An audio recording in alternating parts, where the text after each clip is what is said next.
We parted at supper time, and after our meal, Jem and I were settling down to a routine evening when Atticus did something that interested us. He came into the living room carrying a long electrical extension cord. There was a light bulb on the end.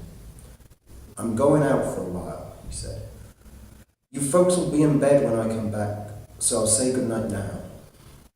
And with that, he put on his hat and went out the back door. "He's taking the car," said Jem. Our father had few peculiarities. One was that he never ate desserts. Another was that he liked to walk. As far back as I can remember, there was always a Chevrolet in excellent condition in the car house, and Atticus put many miles on it in business trips. But in Macon, he walked to and from his office 4 times a day, covering about 2 miles. He said his only exercise was walking. In Macon, if one went for a walk with no definite purpose in mind, it was correct to believe one's mind incapable of definite purpose. Later on, I bade my aunt and brother good night, and was well into a book when I heard Jem rattling around in his room. His go-to-bed noises were familiar to me. So familiar to me that I knocked on his door. "Why ain't you going to bed?" "Going downstairs for a while." He was changing his pants. "Why? It's almost 10 o'clock, Jem." He knew it, but he was going anyway. "Then I'm going with you." "If you say no, you're not. I'm going anyway. Here?"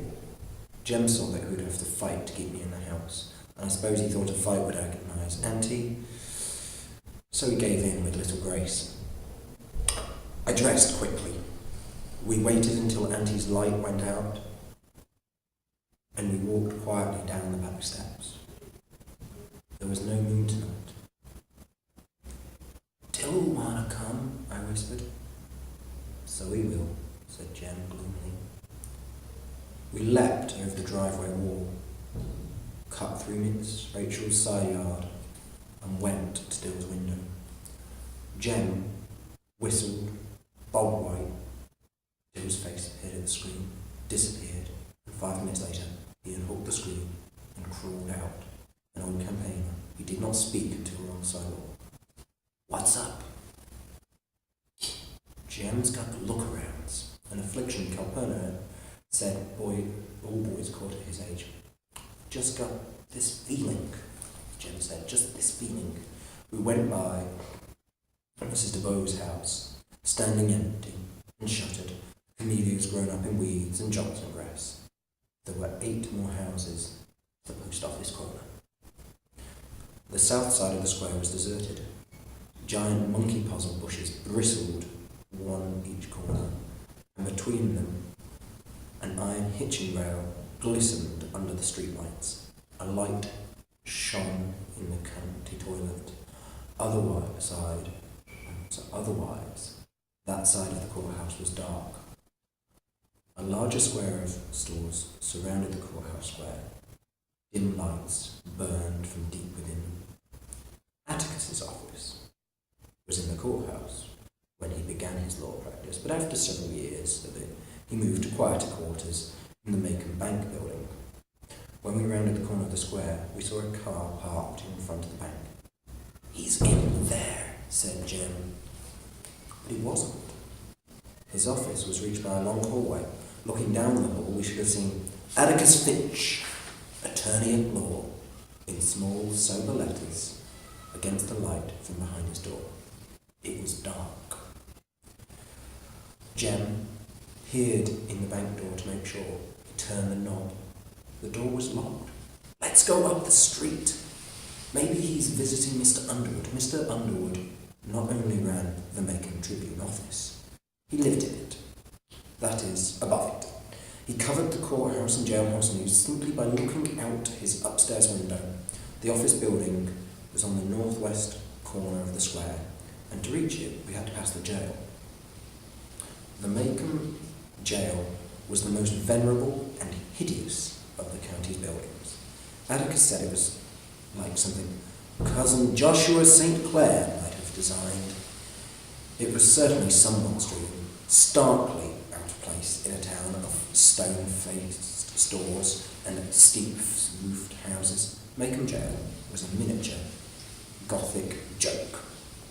1 cell wide, 2 cells high, complete with tiny battlements and flying buttresses. Its fantasy was heightened by its red brick facade and thick steel bars at its ecclesiastical windows. It stood on no lonely hill, but was wedged between Tyndale's hardware store and the Maycombe Tribune office. The jail was Maycombe's only conversation piece. Its detractors said it looked like a Victorian privy. Its supporters said it gave the town a good, solid, respectable look. No stranger would ever suspect that it was full of niggers. As we walked up the sidewalk, we saw a solitary light burning in the distance. "That's funny," said Jem. "Joe doesn't have an outside light." "Looks like it's over the door," said Dill. A long extension cord ran between the bars of the second floor window and down the side of the building. In the light from the bare bulb, Atticus was sitting propped against the front door. He was sitting in one of his office chairs, and he was reading, oblivious to the night bugs dancing over his head. I made to run, but Jem called me. "Don't go to him," he said. "He might not like it." "He's all right. Let's go home. I just wanted to see where he was." We were taking a shortcut across the square when 4 dusty cars came in from the Meridian Highway, moving slowly in a line. They went around the square, past the bank building, and stopped in front of the jail. Nobody got out. We saw Atticus look up from his newspaper. He closed it, folded it deliberately, dropped it in his lap, and pushed his hat to the back of his head. He seemed to be expecting them. "Come on," whispered Jem. We streaked across the square, across the street, until we were under the shelter of the jitney jungle door.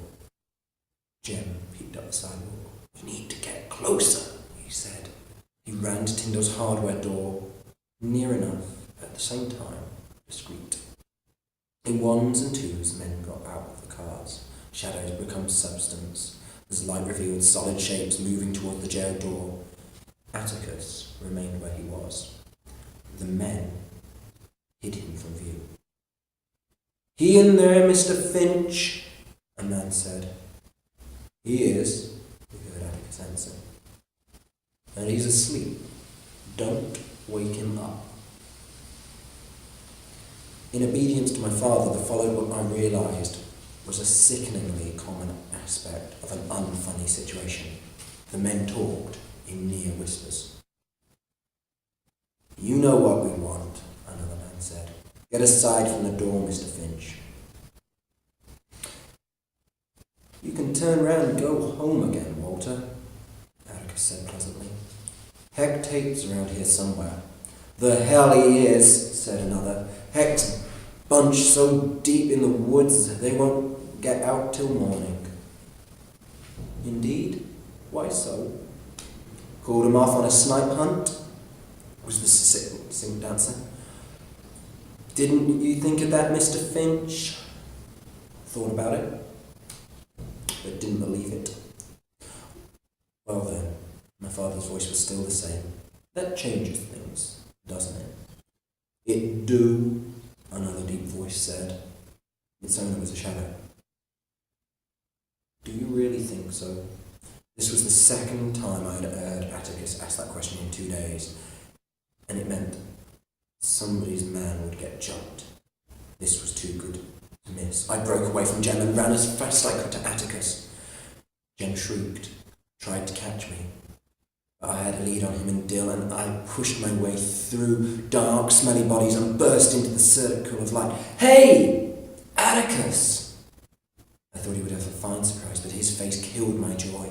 A flash of plain fear was going out of his eyes, but returned when Dill and Jem wriggled into the light. There was a smell of stale whiskey and pigpen about, and when I glanced around I discovered that these men were strangers. They were not the people I saw last night. Heart embarrassment shot through me. I leapt triumphantly into a ring of people I had never seen before. Atticus got up from his chair, but he was moving slowly like an old man. He put the newspaper down carefully, adjusting its creases with lingering fingers. They were trembling a little. "Go home, Jem," he said. "Take Scout and Dill home. We're accustomed to prompt, if not always, cheerful acquiescence to Atticus's instructions, but the way he stood, Jem was not thinking about budging. "Go home, I said." Jem shook his head. As Atticus' fist went to his hips, so did Jem's, and they faced each other. I could see little resemblance between them. Jem's soft brown hair and eyes, his oval face and snug-fitting ears were our mother's, contrasting oddly with Atticus's greying black hair and square-cut features. But they were somehow alike. Mutual defiance made them alike. "Son, I said go home." Jem shook his head. "I'll send him home," a burly man said, and grabbed Jem roughly by the collar. He yanked Jem nearly off his feet. "Don't you touch him!" I kicked the man swiftly, barefooted. I was surprised to see him fall back in real pain. I intended to kick his shins, but aimed too high. "That'll do, Scout." Atticus put his hands on my shoulder. "Don't kick folks." "No," he said, as I was pleading justification. "Ain't nobody gonna do Jem that way," I said. "All right, Mr. Finch, get him out of here," someone growled. "You got 15 seconds to get him out of here." In the midst of this strange assembly, Atticus stood trying to make Jem mind him. "I ain't going," was his steady answer to Atticus' threats, requests, and finally, "Please, Jem, take them home." I was getting a bit tired of that, but felt Jem had his own reasons for doing as he did, in view of his prospects once Atticus did get him home. I looked round the crowd. It was a summer night, but the men were dressed, most of them in overalls and denim shirts buttoned up to the collars. I thought they must be cold natures. Their sleeves were unrolled and buttoned at the cuffs. Some wore hats pulled firmly down over their ears. They were sullen-looking, sleepy men who seemed unused to late hours. I sought once more for a familiar face, and at the centre of the semicircle I found one. "Hey, Mr. Cunningham!" The man did not see me, it seemed. "Hey, Mr. Cunningham, how's your entailment getting along?" Mr. Walter Cunningham's legal affairs were well known to me. Atticus is wont to describe him at length. The big man blinked and hooked his thumbs into his overall straps. He seemed uncomfortable. Cleared his throat and looked away. My friendly overture had fallen flat.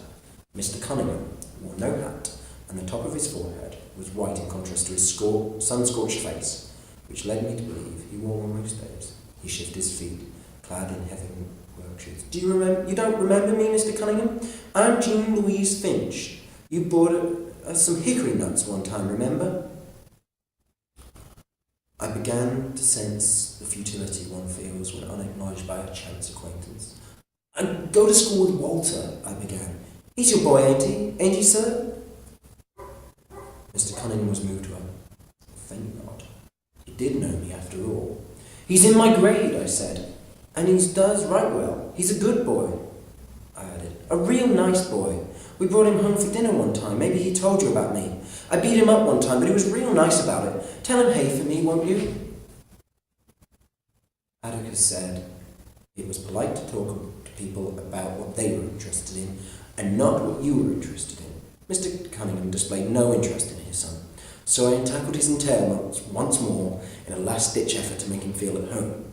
"Entailments are bad," I said.